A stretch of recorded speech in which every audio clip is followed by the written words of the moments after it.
today, not because I don't miss Rita, but because it's a chance to introduce Jonathan.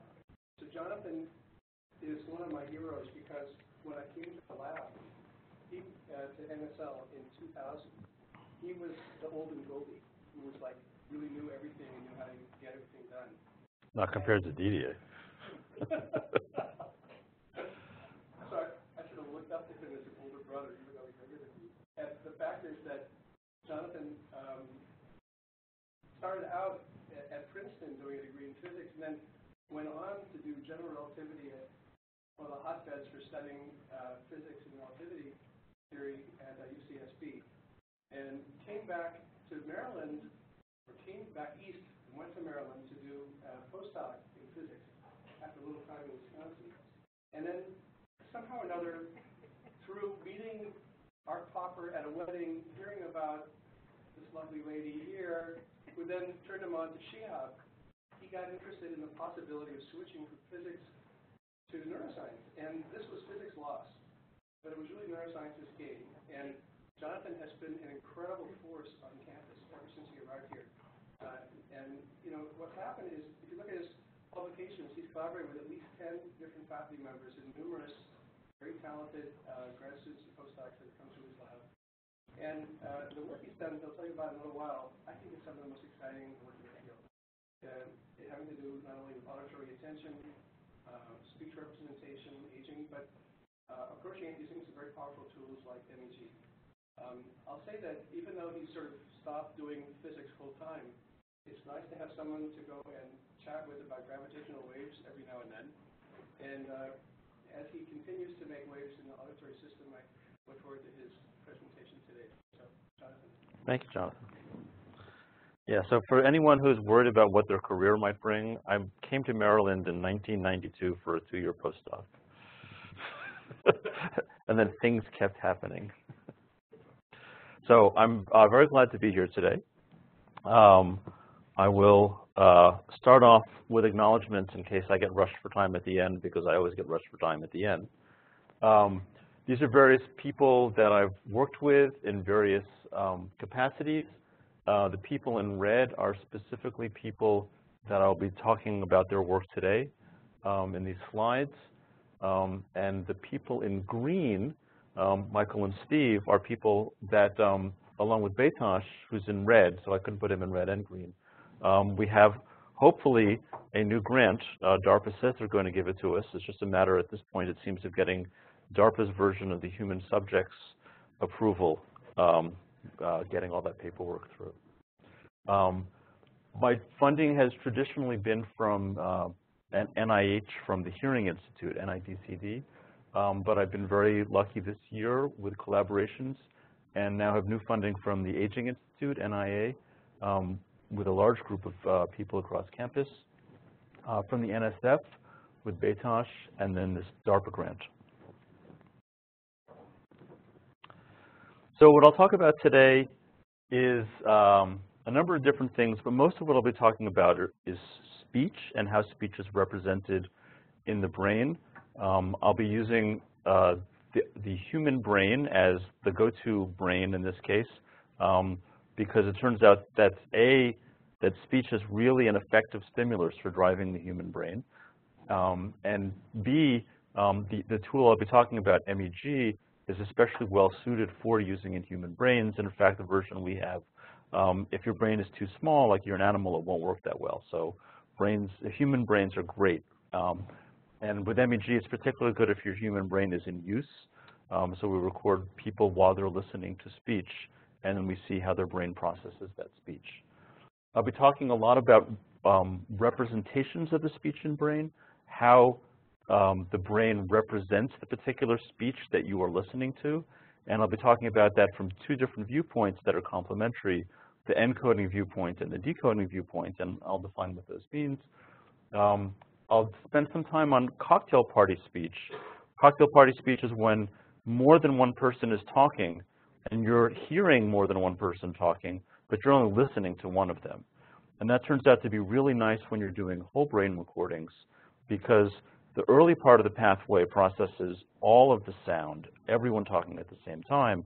But as you get closer to the part that's connected with our perception, then the the auditory stream, the speech stream that you're attending to, becomes preferentially encoded over the other ones, and we can see that transition taking place. Yeah, Avis.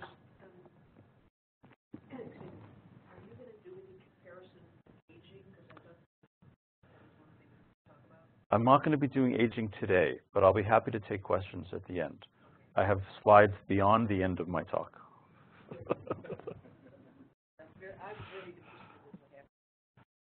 Yeah, so am I.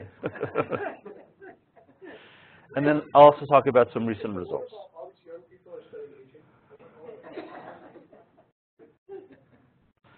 So first, cortical representations of speech via MEG. Just very quickly, MEG is a technology for non-invasively measuring neural activity inside a brain. Depending on how you look at it, its sensitivity is extremely high because it's good for a few hundred femtotesla, or extremely low because it takes 10,000, 100,000, 1 million neurons all firing at the same time, all carrying current at the same time before you can see it.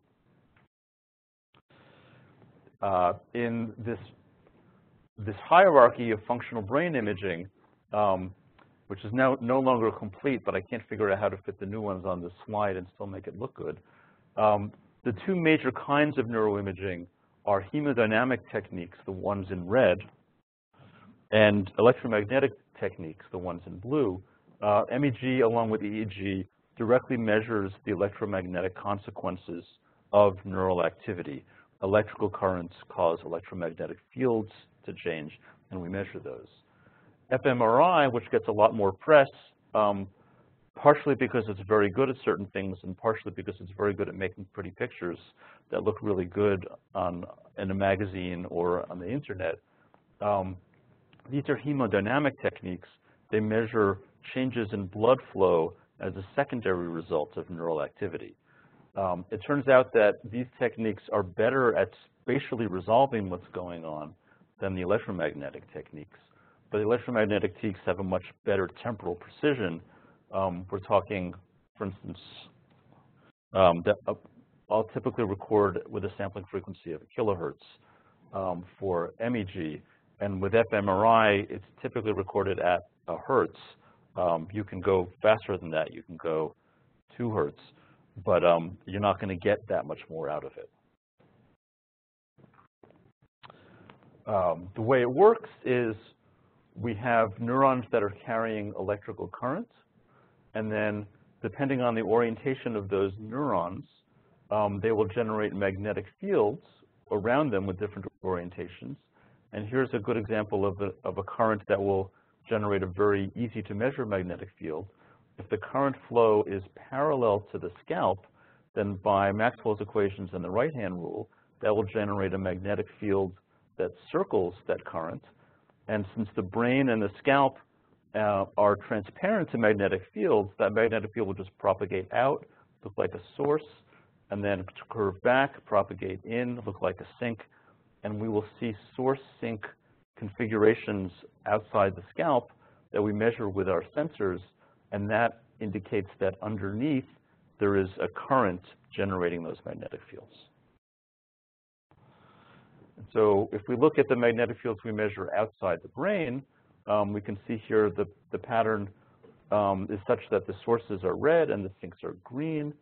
And we can imagine these little cartoons of a source-sink pair, meaning that underneath here in the left temporal lobe, there is a neural current processing something.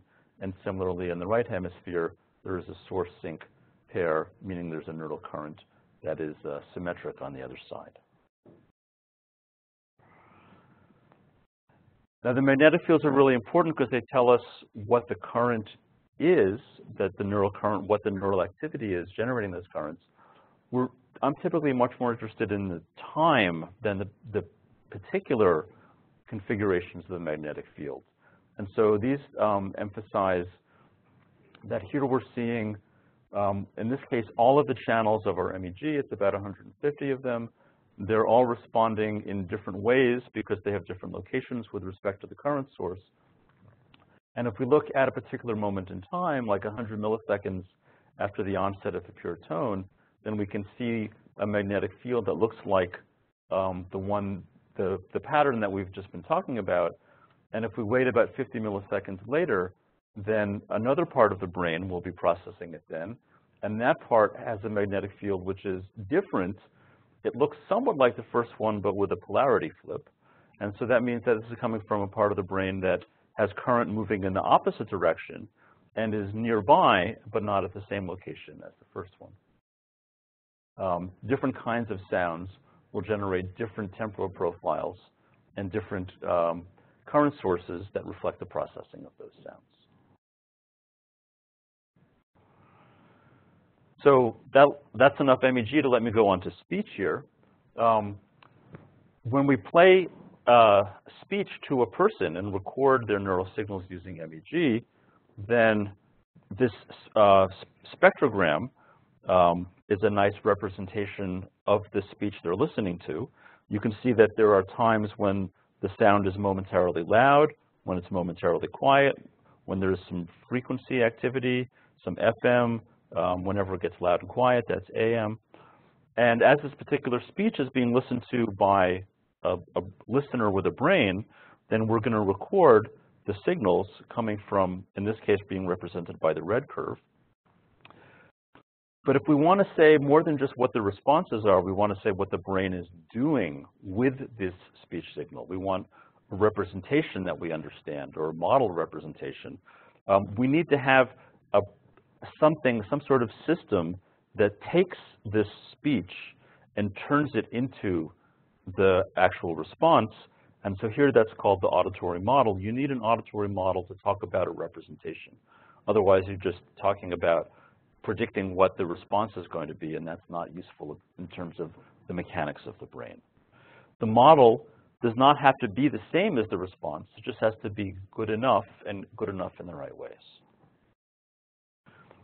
And the model that we use is a linear model, which is maybe surprising for people who think the brain is a very nonlinear place, because it is. But there are representations of sounds and of speech for which a linear model works quite well. And in this case, the linear model uses, from the system's point of view, a linear kernel. We call this linear kernel the spectrotemporal response function, or STRF. And what it does is it takes this spectrotemporal representation of the sound. It does a convolution in time for each of these different frequencies, and then ends up just summing or integrating over frequency. And that gives us this black representation, the linear prediction of what the brain is doing. And if we can use that linear prediction, that STRF, to interpret what the brain is doing, then we can say something about what the brain is doing. I want to point out that this is a particular, this is just a single channel response here. If you want, you can think of this as the response to at a particular sensor, maybe near temporal cortex. More likely, what it's going to represent in the current figures is a linear combination of all of the sensors. So we don't just look at the sensors individually, we look at linear combinations of them. And some linear combinations are very, very meaningful, others less so, and we typically have a hierarchy in this kind of component analysis. And by the way, I'm getting a little tired of hearing myself talking, so I was just going to ask for questions. Thank you, Avis.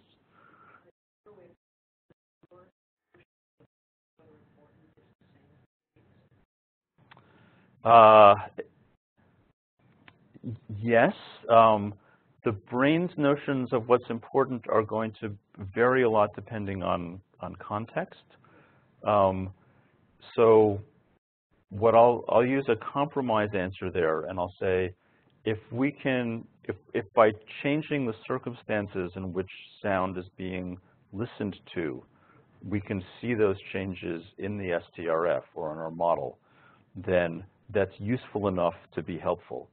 If there are things that we can't see what the brain is doing, then that is our loss, but the brain will proceed perfectly fine without us. Jonathan. So is the linear kernel the same for all people under all circumstances?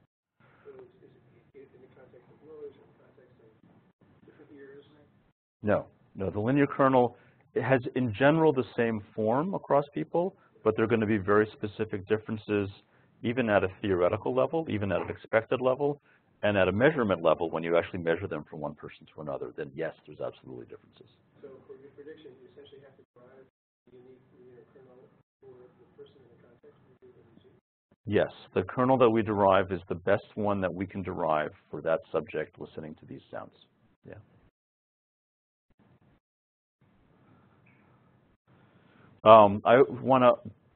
I've just put some of these things in boxes here to remind myself to talk about them. The speech we use, unlike many speech fragments used in auditory neuroscience, is pretty long. We'll typically use 60 seconds of continuous speech. We won't use a word or a sentence. And the time domain in which we're processing these, we record with a sampling frequency of 1 kilohertz, but the neural responses are really only carry information up to about 10 hertz. And by carrying information, I mean if we look at what the responses are to identical stimuli, and we look for correlations across trials, we find them strongly below 10 hertz, but above 10 hertz, they're very hard to find.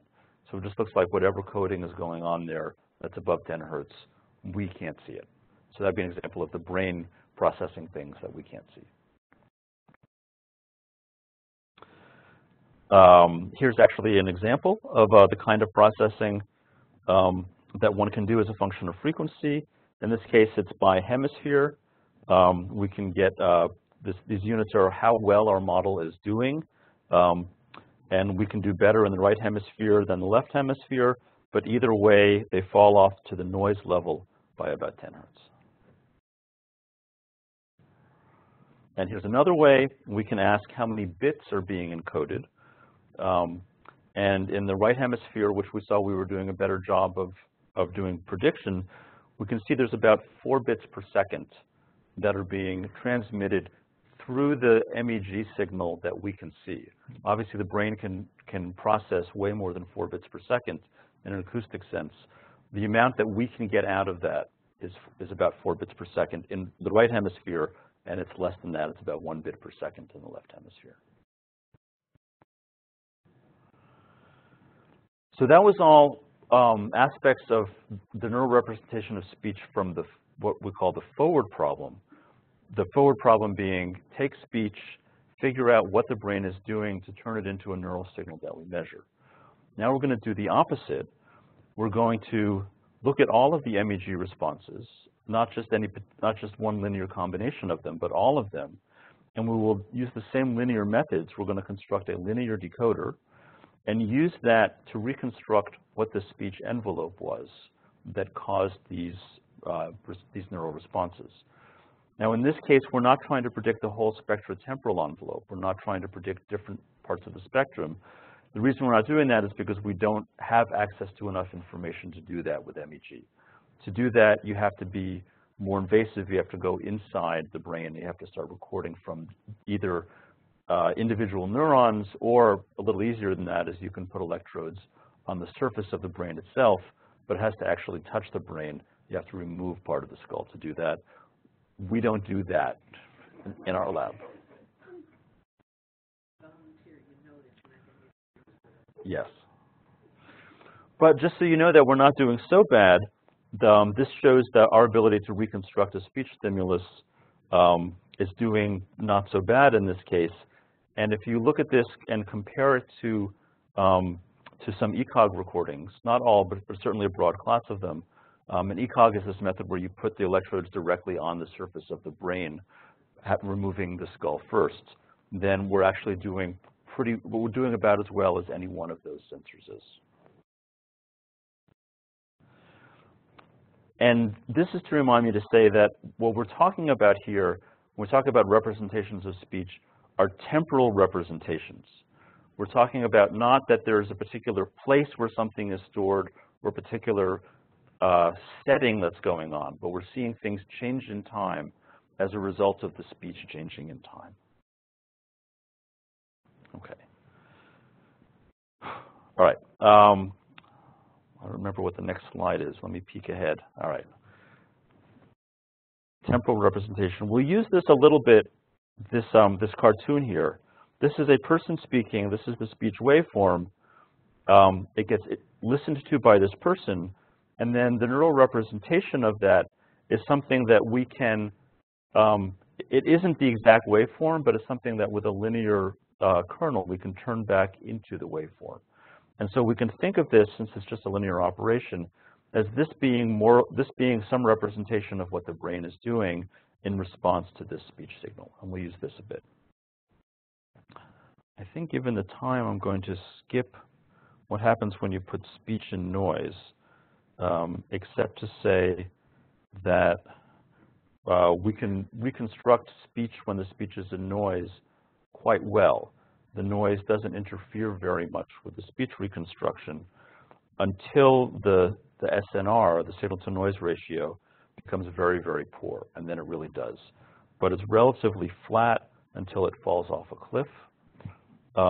This is in contrast with acoustic representations of the speech and noise, which for the stimuli we used are pretty linearly decreasing in SNR. And so we're, in some sense, throwing away the noise up to this point. And it also differs from intelligibility in the sense that when the SNR is fine, the speech is perfectly intelligible. When the SNR reaches some point around -3 dB in our case, it gets iffy, and some subjects will say it's okay, and some subjects will say it's not very good. So there's a lot of variability there across subjects. By the time you get to -6 dB, all intelligibility is lost. The neural representation we're seeing is actually quite fine up to -6 dB. So what we're not seeing a representation of intelligible speech. We're seeing a representation of the heard or the listened sound of the speech. And you may be able to hear a lot of the speech and still not be able to tell which consonant is which, or whether there was one vowel or another, or even sometimes whether there was a consonant or a vowel, but still be able to hear the cadence of the speech and know that it is speech. That's classified as unintelligible, but it's something that the brain is still processing. It turns out that at this -3 dB SNR, there's enough variability across subjects that we can try to correlate reported intelligibility with how well we can do the reconstruction, and it turns out that there is a nice correlation there. I'm not going to show it here, but it turns out that this is not from the entire neural representation, but a relatively small piece of it, the delta band part of it. So even though we're looking at neural signals up to about 10 hertz, it's only the part that's up to about 4 hertz that contains information that ends up correlating with intelligibility. Oops.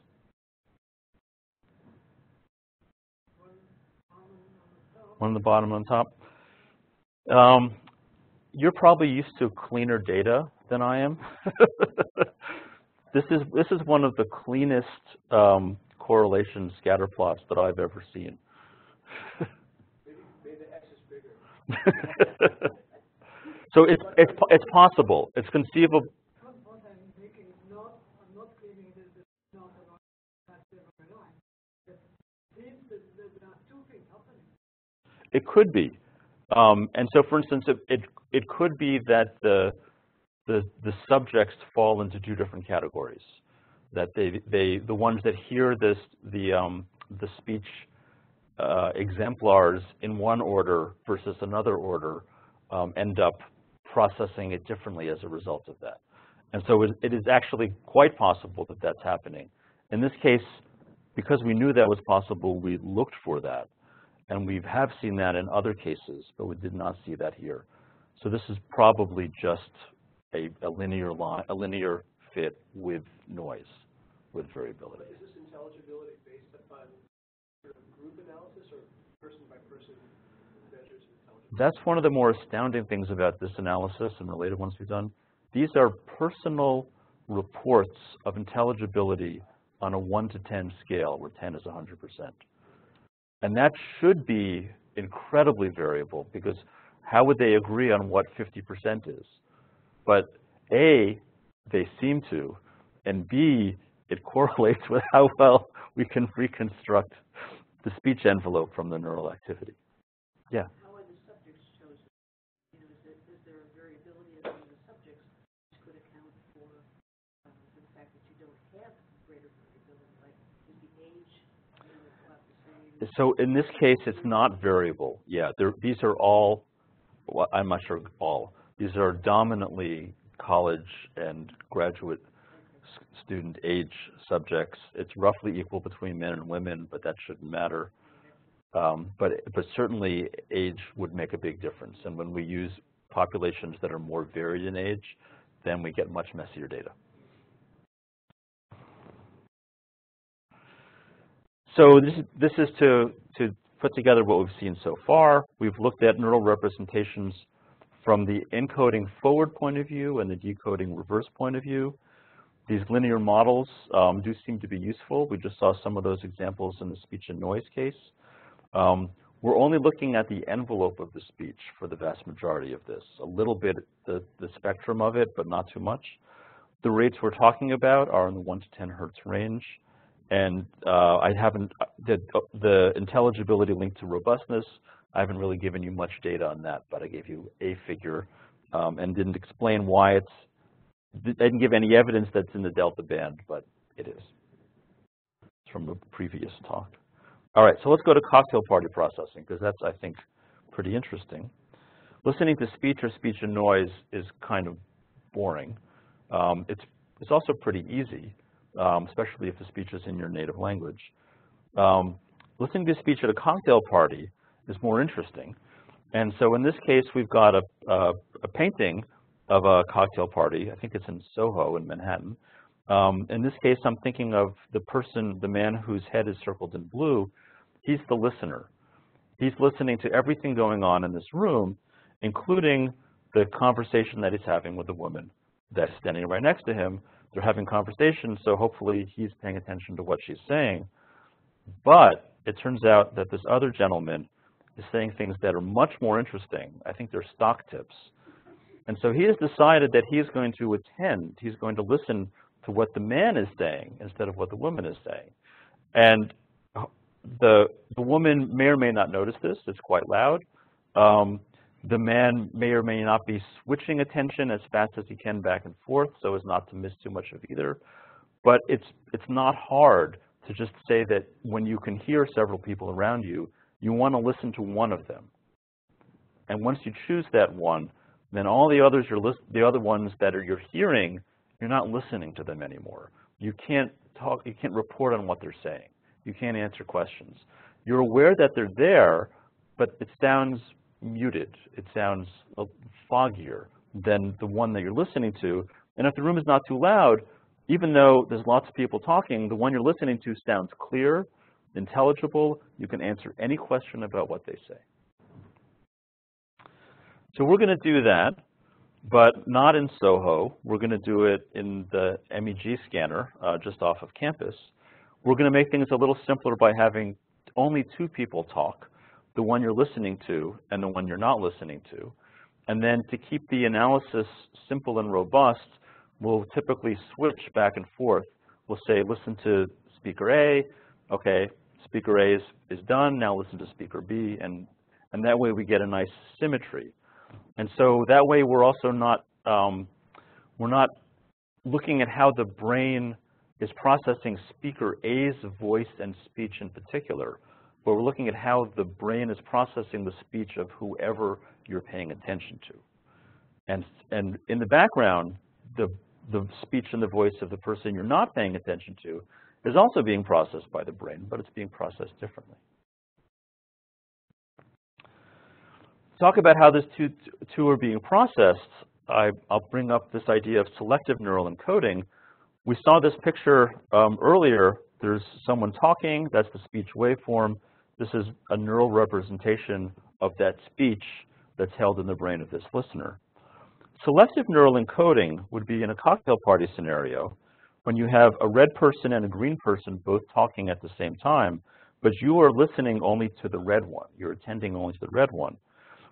Then even though both of these speech streams are going into your ears and going into your brain, then the selective neural encoding, the part of the brain that's encoding the speech that you're listening to, only reflects the red speech waveform and not the green speech waveform.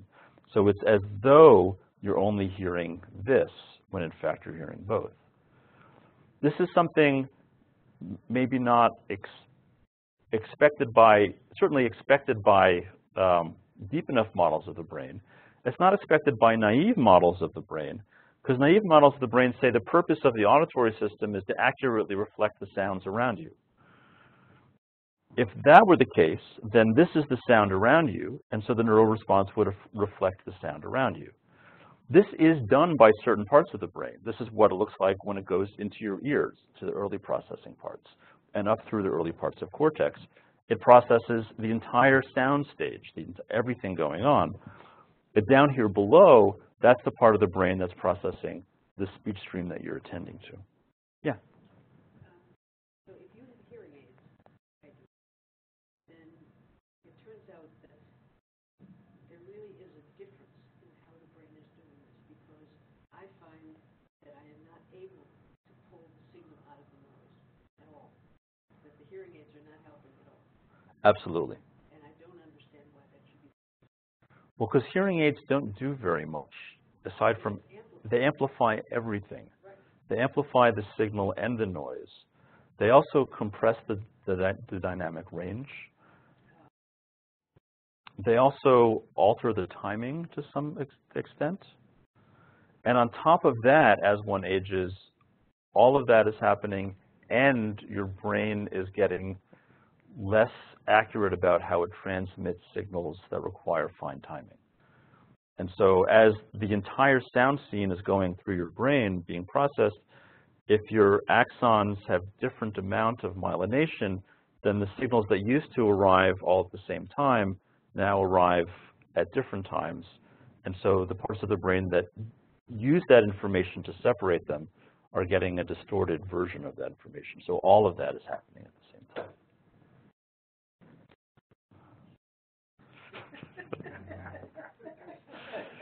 So the other side of what happens is for this exact same stimulus, these two people talking at the same time, the red and the green, this part of the brain that's doing the selective neural encoding, if you change your mind and start listening to the green person, the neural response is now dramatically different. And so for the same stimulus, we will have two very different neural responses, because one is processing the red speech and the other is processing the green speech, even though the stimuli are identical. And so the brain is doing now, the auditory part of the brain, something different than accurately reflecting the sounds around you. It is now saying, I don't want an accurate representation. I want a representation that's useful. I want a representation where I can hone in on the aspects that I want, and I'm willing to suppress all of the other aspects that I don't want. We do this experiment, and we find, let me take you through what this means. Both of these pairs of curves were obtained using identical stimuli listened to by the same listeners. In the case of the top pair, the speech envelope of the speaker that they're attending to is in gray. And the neural response, the neural responses the neural activity in response to listening to that speaker, transformed in this way, is in red. And you can see that the red does not match that well with the gray, but it's not bad either. There are places where they fit and places where they don't fit. In the bottom, we have a different gray, which is the speech envelope of the green speaker. And we have a different neural response, which is the one in green. Yeah? What kind of cues are you using to allow for this segregation? Are you using location cues or the So the question is, when you're at a cocktail party, there's many different cues in the speech you can use to help segregate one speaker from another. You can use location, where are they? You can use pitch, you can use timbre, you can use whatever qualities there might be that distinguish the two speakers, male versus female. Those are all available. In our case, we mix all of the sounds into a single audio channel, so there's no location cues at all. It's all being done by everything else. The pitch differences, timbre differences, the gender differences in this case, although we do also do it with, say, 2 female speakers, and that's also not a problem. So the gender by itself makes it harder, but it doesn't stop us from doing it. Yes? Is the speech random? Is it something that makes sense?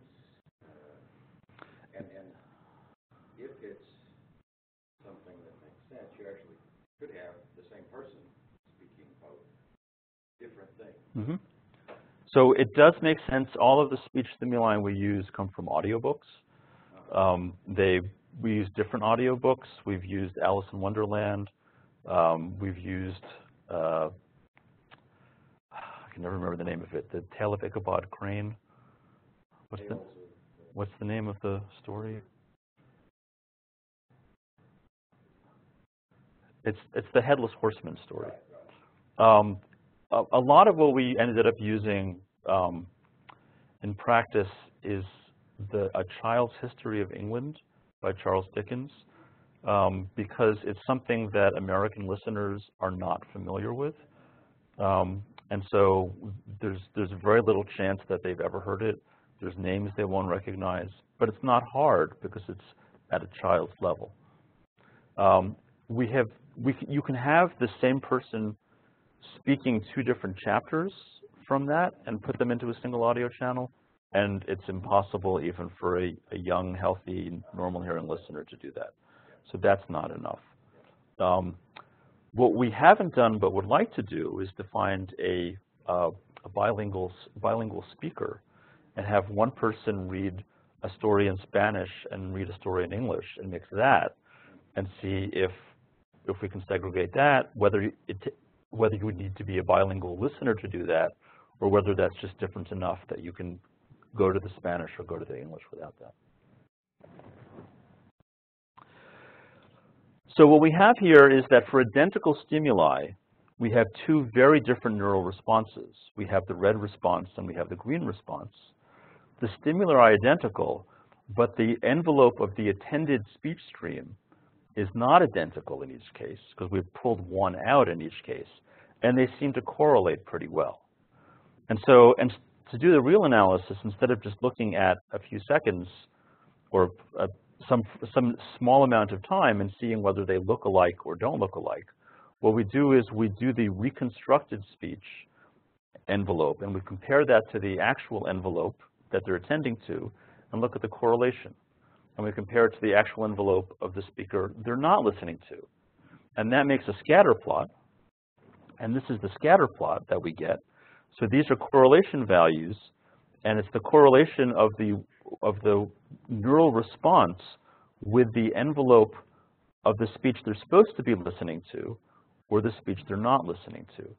And so whenever it's green, they're supposed to be listening to speaker 2, and in fact, it looks like they are. Whenever they're red, they're supposed to be listening to speaker 1. In fact, they are. And in this case, it's 92% of the time we can say which one they're listening to by asking which one is more strongly correlated than the other. We can also do it for the speech stream that they're not listening to, and we do an okay job. It's not as good. There's still a lot more red here. There's still a lot more green here, but there's some red-green mix-ups in the middle, and we can summarize all those in this nice bar chart where when they're attending to a particular speaker, then the correlation of that envelope with the predicted envelope is much greater than with the other envelope, and the same thing for the background speaker, but less so. It's not quite as strong. Turns out that you can vary the loudness of the 2 speakers, and this doesn't matter. So there's definitely some automatic gain control going on, or some auto-normalization of the neural signal. I think in the interest of time, I'm going to skip the forward aspects of the forward part, or at least go a little bit faster.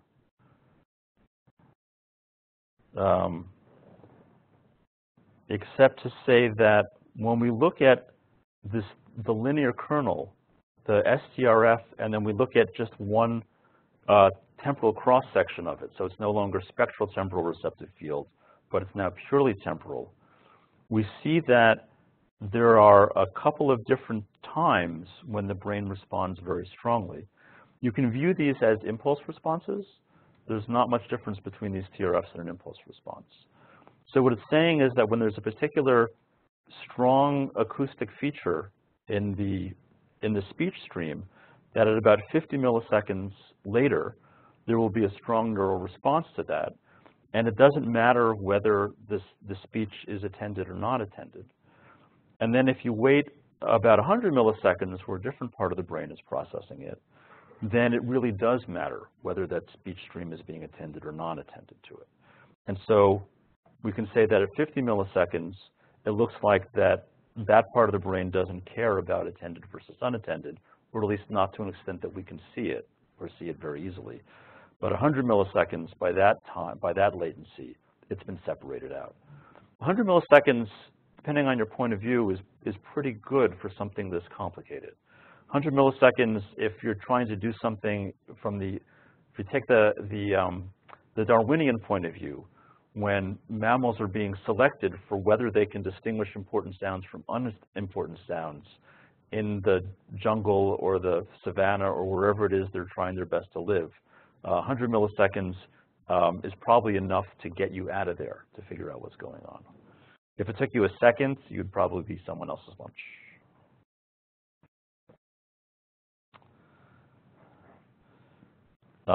And we can also ask where those 50 millisecond and 100 millisecond latency sources are in the brain, and we can put those into different places. I'm going to skip that for now. And sure, unless there's interest in it. Yeah.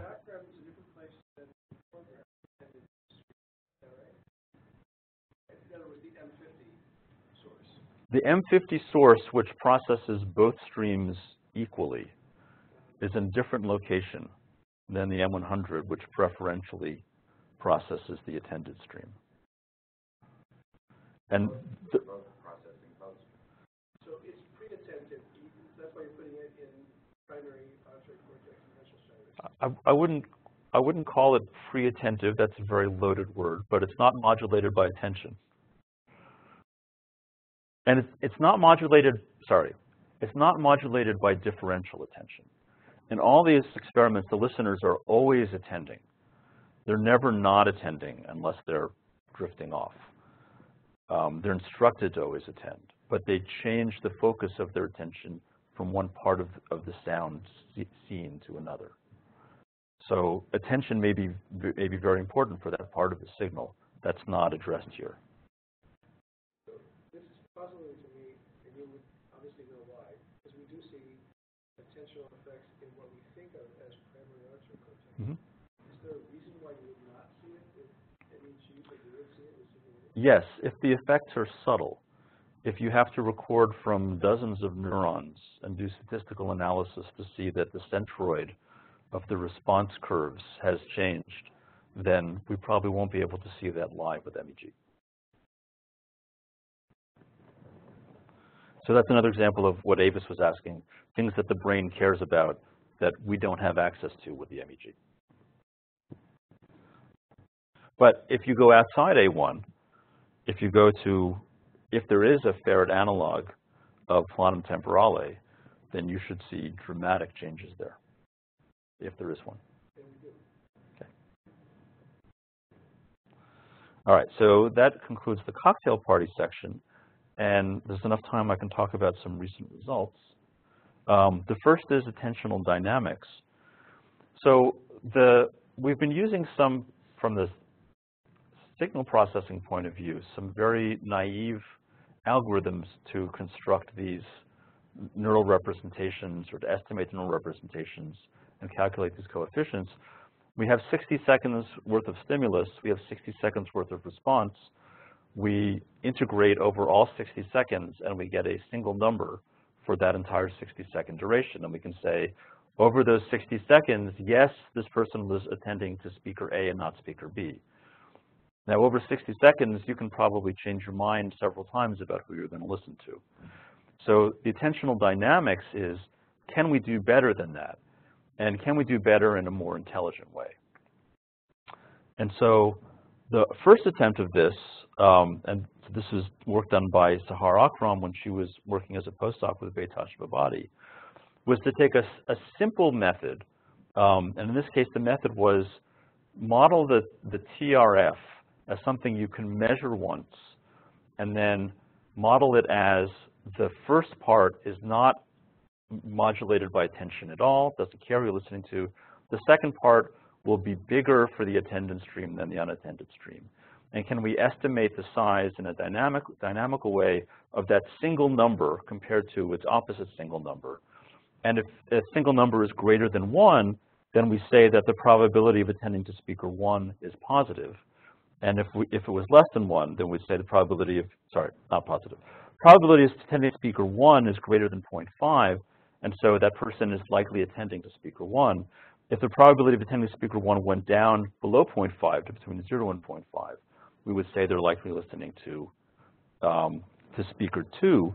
And when I say likely, I mean looking at the neural data and then saying if the neural data supports the behavior, then that would be our prediction. So in this case, we have 3 listeners. They're all attending to speaker 1 according to the instructions, and it looks like that they are all attending to speaker 1, in fact, according to their brain, to the neural signal. And it's hard to see what the time resolution is here, but it's actually about 5 seconds. It's not a sliding window. It's a little bit more sophisticated than that. It's a memory, but the width of the memory is effectively 5 seconds, and so that we can say that's about 5 seconds. But the nice thing about this, this method is we can see that in this case, subject 2, even though subject 2 was instructed to attend to speaker 2, subject 2 is the only one whose attentional focus in terms of the neural signal is drifting off. It's not actually drifting to speaker 1. It looks like in this case that it's just drifting down to something in between speaker 1 and speaker 2. And we can actually see some more dynamics than that when we do a different experiment where we ask the listeners to switch their attentional focus halfway through, so at 30 seconds. And we can also see that when these 3 subjects, they appear to be following the instructions, and the neural signals that we can see reflect that. Now that's one way of doing it. It works pretty well. It's a little bit naive. And using an algorithm called SPARLS that was developed by Betosh Babadi, we can actually do better than that. Instead of taking a naive model of the TRF, that it's frozen in one part of it and it just has a simple gain in the other, we can actually compute the entire TRF, in this case over the course of 500 milliseconds. And then in computing it, we can ask, how big is this peak with 100 milliseconds latency? And we can do that on a moment-by-moment basis. Again, with a moment-by-moment in this case means about 5 seconds. And in this case, we can do that at all of these times in this 60 seconds where there's a switch in the middle, and pulling out these particular 2 moments to look at what the full TRF is there. At this time, when there's supposed to be, when this one subject is supposed to be attending to speaker 1, we can see there's a nice strong M100 in the speaker 1 TRF, and there is an M100 for speaker 2, but it's pretty weak. And by the time the command has been given to switch attention, and we look at this much later time, we can see that the peak with 100 millisecond latency for the speaker 2 TRF is now much stronger than it was for speaker 1. Now, these are not particularly clean. I'm not sure how much information I would want to try to extract from the entire TRF, but we have that ability now. We can now ask about what's going on 50 milliseconds latency, 100 milliseconds latency, 400 milliseconds latency, and we can ask questions about that dynamically. So in theory, we should be able to tell if you had online ways of monitoring this without having to take some of the MEG well your students were actually listening to what you were saying. Do you really want to know that?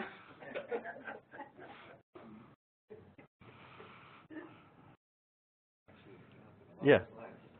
It is kind of fascinating about the figure you were just showing, which is the fact, and I don't know exactly the interpretation of these fluctuations in the envelope. Certainly see speaker 1 and 2 come up when you but have you thought about looking at, I mean, on the scale of a couple seconds, there's times in the sentence you need to pay attention to times that you wouldn't. Yep. Have you thought about correlating that with, attentional dynamics on really more moments? Yeah, so my student Joshua, who's not here because he has a class, has been working on that for other data sets. It's not clear what's going on for young, healthy listeners, whether their attention is drifting in some specific way or changing, or whether just our signal-to-noise ratio is not good enough when we choose our 5-millisecond memory. For older listeners perversely have a very strong, robust response. It's like the neural signal gets louder. For the older listeners, we can see what they're doing much more easily. And even though they may be having a harder time understanding the cocktail party speech, when we ask them to focus on speaker 1, they are on speaker 1 and they stay on speaker 1. And we don't know whether they're just following instructions better, or they want to be seen as following instructions better because they care, or whether it's a signal-to-noise ratio. We're not there yet. But maybe what Dan is getting at, if I say, 6 of one, half a dozen of the other, once I start that phrase, it's familiar to you, you don't need to pay attention to the rest of the phrase, right? It's true. So it could be that you're taking advantage of, the opportunities to let your mind drift when you can predict effectively, or think you can predict effectively, but the rest of the sentence is not needed. Yeah, but it's different between saying that and between you saying that when someone else is talking at the same time, at the same loudness as you are. And that really does take more effort. And if your focus drifts, it is harder to pay attention. And we do ask them questions about about English history. Did they attack the French or did they attack the Dutch? All right, so I think I have to decide which of the next two I'm going to do for real. I'm going to do the speech restoration one because it's got some holiday aspects to it. The speech restoration experiment, this was done by my student who just graduated, Francisco Cervantes Constantino. He was interested in whether speech that you don't hear but you are nonetheless processing can be seen at a neural level. And let me explain what I mean by that. Let me play this sound, which is an excerpt from "'Twas the Night Before Christmas," a visit from St. Nicholas. "'Twas the night before Christmas." Uh-oh. I've lost all sound.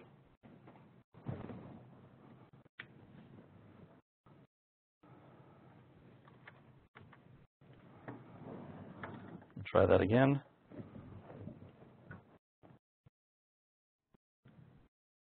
No. If I pull this out, can I play it? No, that's going to be inaudible. All right, so I'm just going to explain to you what you would be hearing if you heard it. "'Twas the night before Christmas when through the house not a creature was even a mouse. The stockings were hung with care." So there are phrases that are completely gone and replaced with noise. But if you know the poem, or you listen to it, and we have our listeners here listening to the poem with and without the noise, then behaviorally, you start hearing those words, even though they're not there. And this is part of the cocktail party processing solution, is that if there's a phrase that you expect to hear, the brain expects in a statistical sense, then if it has a model of that, it can induce neural activity consistent with that model, and give you the behavioral notion that you have heard it. And in fact, you have heard it in the sense that you will say, yes, I heard that. It doesn't matter whether or not it was there. And that's a beneficial aspect of the brain, not representing the sounds exactly as they are, but processing them in the way that is helpful. Because normally, when you can't hear something because there's a bunch of noise, it's not because some devious scientist has replaced it. It's because it's still there. You just can't hear it for that moment. So we have different parts of the poem being recited many, many times or a few times, and we change which parts are recited many times across different listeners. But there's always one piece that's repeated with high frequency, medium, low, and then some that are repeated much less that we call controls. And then what we do is we reconstruct the speech envelope of the speech that wasn't there. We reconstruct the speech envelope of the speech that would have been there if it hadn't been taken away and replaced by noise, and we see how well we can do. And the answer is, for the high repetition case, we can do about 25% as well as if there were no noise there and we were just reconstructing plain speech with no interference at all. So for me, that's pretty darn good. Whatever signal is there, it's not a clean signal, even neurally, but it's clean enough that we're getting a reasonable fraction of what it would be if it were clean. For the medium case, it goes down to 21%, and for the low end controls, it goes down to what's effectively at floor level. Yeah? No, I don't expect that at all. And for whatever reason, the brain interprets replacing it with silence as completely different than replacing it with noise. It may have to do with the onset of noise versus the offset of the sound. It may have to do even with the offset of the noise and the onset of the sound at the end of the silence. But for whatever reasons, behaviorally, it's completely different, and neurally, it looks very different also. Sorry, the repetition rate, what are these actually low, medium, high? Those are how often that speech was heard by the listeners. So in this case, with a little old driver so lively and quick, I knew in a moment it must be St. Nick. They heard that phrase in half of all of the phrases that they heard in this experiment. Whereas they heard, now Dasher, now Dancer, now Prancer, now Vixen, only half as much as that, and so on. Okay, so essentially, you're giving them replay opportunities to reinforce their memory. These are people who don't hear it. It doesn't matter whether they've heard it, and we specifically didn't choose the high one to ever be the first phrases or the last phrases, because we could probably do those. But if they're in the middle, most Americans are not that familiar with those, but they become very familiar with it if they hear it for 50% of the instances over the course of half an hour. Question? Could the fact that the noise maintains some activity be some evidence that this noise is triggering this working memory activity in the brain and keeping the activity alive? Whereas when you cut the activity, even if it's just noise, there's no kind of energy being put into it to maintain some working memory. There may very well be some aspect of the noise and working memory that comes out of this, but since all of the methods I'm talking here are temporal representations, it means that whatever the mechanism is, whatever's coming out of working memory, is not the words as symbols, but the sounds of the words as you hear them dynamically over the course of that 1 or 2 seconds. Is it possible that people are actually vocalizing or sub-vocalizing the rest of the It's possible. Is there any way to measure that? Don't know yet. Well, for example, if you had over area 6 or area, some motion motor area, if you're able to get a signal out during restoration or during. Okay. All right. So yes, and in fact, I'm going to skip this, and I will extremely briefly, because I've now gone over time, just give you a picture of the last section which is doing all of this not for components, not for linear combinations of the sensors that correspond to some nice, reasonable thing, but linear combinations of the sensors that correspond to particular brain areas. And by doing that, one can, I'll just jump to the last part.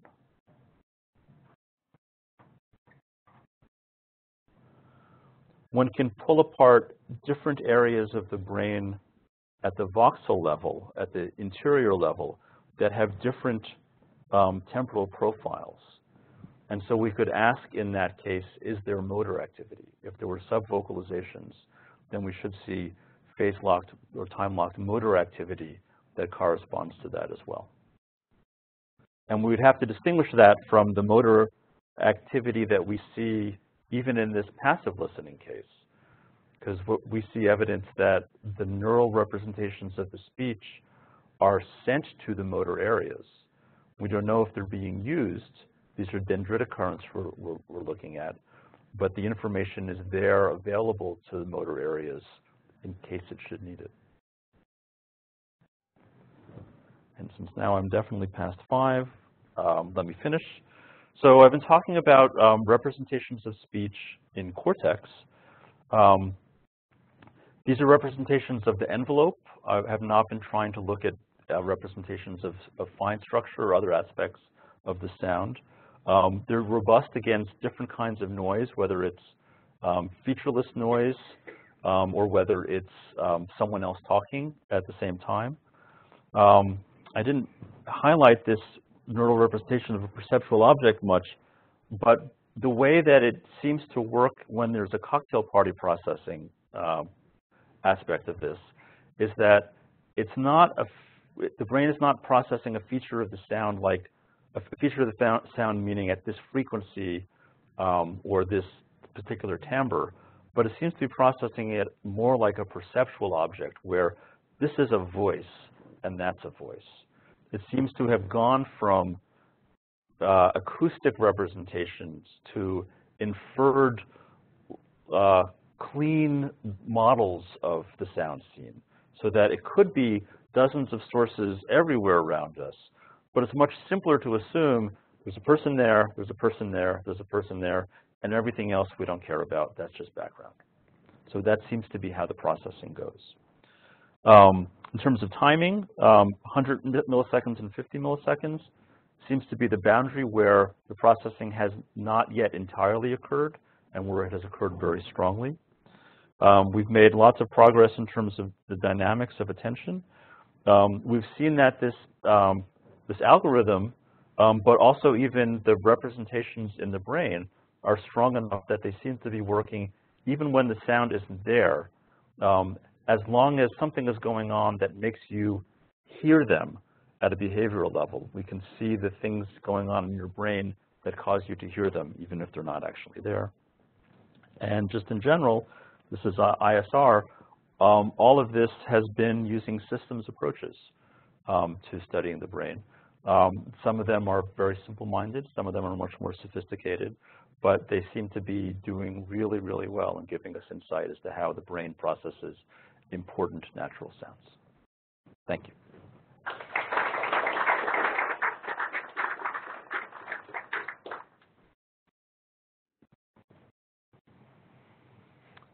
I'll take more questions if there are, but you may have questioned yourselves out already.